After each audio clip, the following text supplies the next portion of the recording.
And so since you raised the issue of leadership, which you know for years has been one of my favorite topics, your recent piece, moral leadership. And so what then becomes the role? So first, let's maybe allow you to offer your definition of moral leadership. But then to say what then becomes the role of moral leadership in policy development for liberation. Yes. Well, I define moral leadership, and I've listened to and learned from a lot of different thinkers. But moral leadership is fundamentally leadership of virtue, good practice, and intent. I highlight three virtues: courage, integrity, and imagination. But there are many, many others, and I allude to that in the book. But leaders of integrity, courage, and imagination, who secondly serve the common good, not just the people in their zip code, their denomination, their political party, the common good. And that brings us, back to this expiring, almost utopian language in the preamble to the US Constitution: we the people, as a robust, inclusive notion, an audacious notion, an aspirational. No, who's serving the common good? And then the third dimension, so leaders of virtue, courage, imagination, integrity, serving the common good. And third, who invite others to join. And that is the leadership move for me. A lot of good people doing good things, but they don't particularly care to invite or engage others or persuade others. That's wonderful. And I talk about the importance of moral agency, people who are guided in their everyday lives by their deeply held ethical values, to respect others, to be inclusive, to forgive those who harm it, all of those wonderful practices and inclinations. But moral leaders are moral agents who also seek to engage, persuade, invite others to join them. And I think that's part of the genius, of everyone from Angela Davis to contemporary public intellectuals and leaders who are leading important movements, Cornel West and any number of people that we could name. So how does that lead to the kind of liberation that you point toward? Moral leaders, I think, moral leadership, the presence of one or two women or men of integrity, courage, imagination, seeking to challenge people to serve the common good, represent the single most important predictor of whether or not an organization will remain relevant and effective and ethical. There have to be people who are willing to, back to your phrase you used earlier that goes back over 100 years, speak truth to power. A.J. Muste and some of the early pacifists, I think, were among those who first gave voice to that notion. The great Nobel laureate Elie Wiesel popularized it in his Nobel acceptance speech. The people, the prophets, the innovators that we need to preserve human freedom, liberation, and democracy, the rule by the people, are people who are willing, courageous enough to speak truth to power. And we should celebrate them, we should stand with them and protect them. That's who Martin King and others were. And often those leaders pay a dear price for that courage. But I think ultimately, if we're going to talk about moving from the public conversation, public opinion, to changes in public policy and law and the promises that the government keeps, we're going to need some conversation starters and moderators who help move things along that continuum. And that's the topic that I'm particularly interested in. And in the book, I try to highlight both well-known figures, but also invite the readers, invite people viewing and listening now. Who are the people in your life who've impressed you with attempting to move our conversation about the good life and the just society closer to fruition? And I have a wonderful little heuristic device. I think it seems to work well. So I don't want to compliment myself and calling it wonderful. I think people should test it. But we all know about Mount Rushmore, that monument in granite out in South Dakota. And there's a long story there that I won't go into. But 4 US presidents are carved in stone, 60-foot tall heads. And they represent 4 moments in the American drama.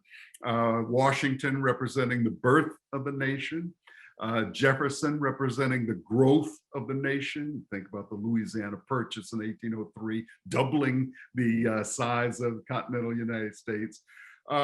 You think about the development of the nation. You know, where did we get all these interstate highways and roads and big dams and projects? And that was Theodore Roosevelt and the development of young America. And then finally, the preservation of the nation. So Lincoln. So those 4 presidents are carved in part for their significance. I ask people to imagine that there is a commission charged with identifying 4, just to keep it a manageable number, individuals who are worthy of being acknowledged as contemporary moral leaders. Again, defined as leaders for the common good. Who impresses you most? And I just open the class, weigh in on that. And it's wonderful, I think, and it's exciting to me to hear the names. People have quickly thought through this. Who has really impressed me? And, everyone from Greta Thunberg on climate justice and protecting the planet, to Malala Yousafzai, the Ghani girl who's advocated for girls' education, to Dr. Fauci in public health, to Brian Stevenson on criminal justice. And I think it's that kind of process. And let me just conclude this long-winded answer, Nick, with at some point, the state of Georgia is going to have to reckon with Stone Mountain as a monument to the Confederacy. Other monuments, statues, things can be moved, lifted, destroyed, with relative ease. But that one is really quite unique. And what Georgia, what Metro Atlanta decides to do about that memorial to white supremacy will be an interesting test for all of America. We haven't got there yet, but I hear the growing discontent and concern about what are we going to do with this thing. And as you may know, it's interesting, for the first time in its history, the Stone Mountain Memorial Commission has appointed an African-American leader to lead that conversation. So this could be a very interesting moment. And so I often use this exercise as a way of thinking about, very concretely, pun intended, concretely about what we're going to do about Stone Mountain and its future. Leave it alone, destroy, or provide additional into what's already there, or altogether new. If we erase it, you put something else on the board. So thank you for indulging me that long-winded answer. Sure, Robert. One of the things that I liked in the piece was the moral agent idea, because so often we think of the moral leadership piece, and it falls into sort of our traditional leadership paradigms of the singular leader, that one prophet. But at the moral agency piece, we can all be, moral agents wherever we find ourselves. And then certainly we understand the role of singular leaders in certain organizations, but we have groundswell organizing now, right?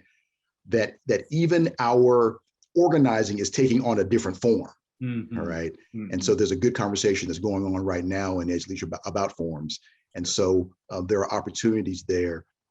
And one of the things that I hope to do is sort of continue thinking about moral agency as we transform these forms. All right. And how that relates to to policy, to liberation, and the relationship with politics and power. And so I think that will be another one of our coffees sitting in the man cave, I guess. In our previous presidential campaign, both parties talked about the soul of America.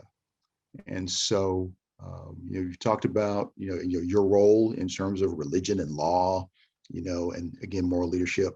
From what does America need to be redeemed? I think most historians, most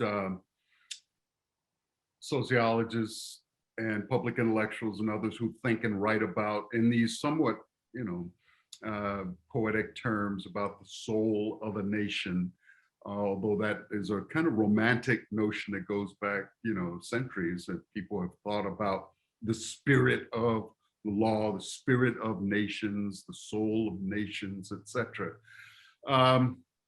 Would I acknowledge at least two grand sins that are there and present at the very beginning of the colonies, and that lead to the Republic: the dispossession of Native American peoples of their land, and secondly, of course, the enslavement of African bodies and souls. And I think that of course, a number of other manifestations of the unchecked abuse of power are certainly present here, because we the people and the promises of the Constitution and the amendments that immediately follow 2 years after passing a Constitution, 100+ days of 30-40 minutes arguing about what the Constitution should say in Philadelphia. And then after all that hard work and envisioning of the smartest people in the country, 2 years later, they have to come back and add amendments because we still didn't quite get this right. We got to fine tune this, which is part of the beauty and excitement of public policy. It's that notion we can improve upon this, but we need thoughtful, sincere leaders. I like to call them moral leaders, but some people may not be comfortable with that language. But certainly the notion of leaders for the common good, I hope, can be a more generic and inclusive notion that really gets at how we can improve our communities, our nation, our government as we move forward. So I love, the way in which you are emphasizing moral agency. And again, I stand by the claim that moral leaders are people who can really make the difference. When we get stuck as a society, not clear about how to move forward when we face an impasse or a crisis, which currently has created the dysfunctional politics in American life. Even just today, the deliberations about whether or not there'll be a commission, a bipartisan commission, to examine what happened in this country on January 6th, and the inability to build consensus around even looking at, trying to discover the facts and evidence of what occurred. When there's a denial and resistance there, then we're facing a really profound challenge. We need truth tellers, and they are there. There are the Liz Cheneys of the world, or even in this state of Georgia, the Jeff Duncans, the lieutenant governor, who's announced he will not run again. In part because people in one of our parties have said, we don't really want to hear the truth, know the truth. We just want to stick by our God and stand with him no matter what. And that's not democracy. So I wish they'd be at least intellectually honest about the fact that they are saying no to the American tradition and yes to a more autocratic, Soviet, or other forms of authoritarian rule. I think many people, or many in America, who would prefer that. They should be honest about that, and we should not count them as patriots. I think this is a good opportunity for us to hear from folks in the chat. Our convener, Danielle, is here with us. And so if you could pose some of those questions. Yeah, great. We're ready. Please, thank you. It's so amazing to hear your ideas, Dr. Franklin. Thank you. I've been sitting here with so many questions. One of them, in your description of the moral leader, you point towards this idea that there is a common good. Mm, There is an aspirational we the people. mm, And I'm wondering, in this particular time of polarization, I think you were just touching on this a little bit, but I want to get even more pointed. mm. How do we create a common good in this moment? And especially when that feels like it's requiring the compromise of people's basic rights and safety in order to get to a common place. How is common good defined in this time period of polarization? Yeah, fascinating and thorny question. I always like to go back to first principles and go back to the most fundamental promises we make and language we employ to describe why America is different, and our commitments to certain fundamental rights and responsibilities are, I think, is one approach to how we might recover and establish and expand a sense of the common good. This requires constant dialogue, constant revision. And the presumption is that the people participating in the dialogue are honest brokers, that they will respect facts and evidence and truth. This is one of my favorite quotes from John Adams, the second president of the United States, was that facts are stubborn things. And no matter our inclinations, wishes, or the dictates of our passions, they cannot alter the state of facts and evidence. So we should listen to John Adams as he tries to insist that there's certain things that are just kind of non-negotiable. This is what happened. And if you don't want to affirm that or accept that, at least admit you're engaged in delusional thinking. And in some ways you disqualify yourself from being taken seriously. I think if serious brokers, serious representatives were to come into the room, we need another constitutional convention, maybe some adaptation of what was decided, in Philadelphia in the 1770s. Bring people together and let's talk about your excellent question, Danielle. What do we want most? What are we committed to? What promises are we making? And we look at the Bill of Rights in 1791. And that First Amendment itself is this bold declaration. Congress should make no act that abridges people's freedom of speech, freedom of religion, the freedom of assembly, and the freedom to protest and demand redress of their grievances. So from the very beginning, there was acknowledgement that there would be grievances. There would be things people don't like about their government.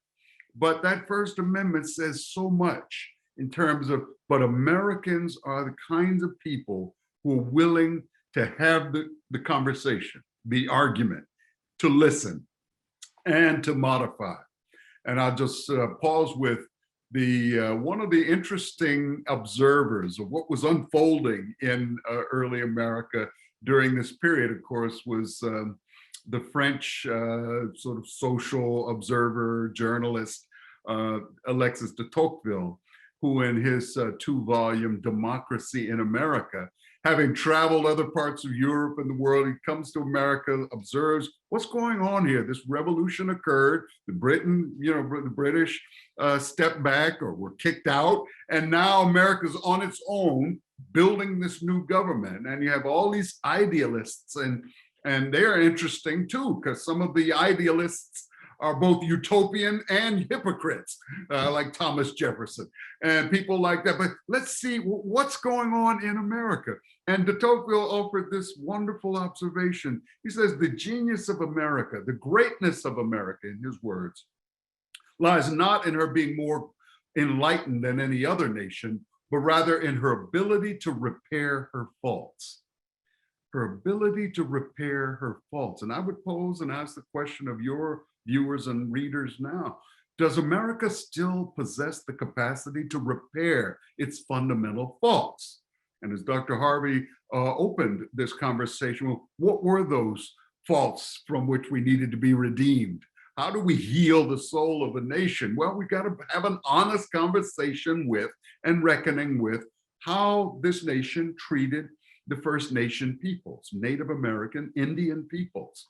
And of course, with the 1830 Indian Removal Act, led by a president of the United States, Andrew Jackson, who essentially said, okay, let's get the Native Americans out of, Georgia and all of these states and west or east of the Mississippi and move them west to these reservations. We need to reckon with that. We've had some discussion. The other is African enslavement. And so I think that, if we are going to repair, we're going to need strong institutions to do their work. And then we're going to need moral leaders who can lean in, help us have the honest conversation. And that's strong institutions, the Supreme Court, Congress, and others who on occasion actually do the right thing. And then the moral leadership to help hold us accountable. Don't let us get away with delusional thinking and lying to ourselves. And right now, we're living through a case study with a former president who has tried to discredit our strong institutions and our courageous moral leaders. Think Liz Cheney and others. How do we get beyond this moment? And I don't know how we're going to go forward. I know what could happen, and that is that leaders from across the political spectrum agree on the facts, agree that we will look at what's happened on January 6th and work together to repair a potentially great nation.